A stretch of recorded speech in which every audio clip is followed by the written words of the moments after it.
השושנה מרקידה את הורדים, הקרח שהפשיר ומחמם את סביבתו.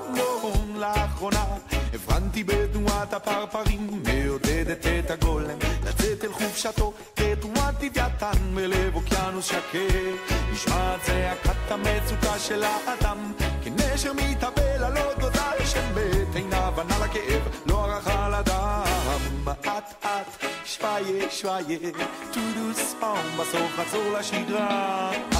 אט אט שוואיה שוואיה נשתף את החיוך, נפיק רק טוב מהרע. וואי יבוא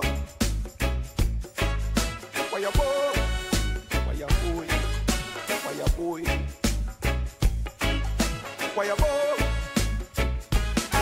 לפעמים האהבה מרקידה את העצב, האש ששורפת מקררת את הגחל. פתאום גיליתי יש צד לאויב, והטוב בעלילה הוא זה שמביט מעל כלבייה ואריה. קוראים לילדה מסע קולי אל כל כובעי כיצורי יבשה שמיים ים, משער אזוק לחופש שער ככה עד סוף ימי. אט אט שוואיה שוואיה טודו ספאום, בסוף נחזור לשגרה.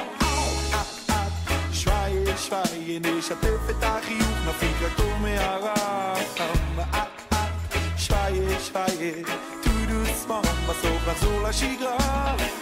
אט אט שוואיה שוואיה נשתף את החיוך, כי לא נותר לנו ברירה.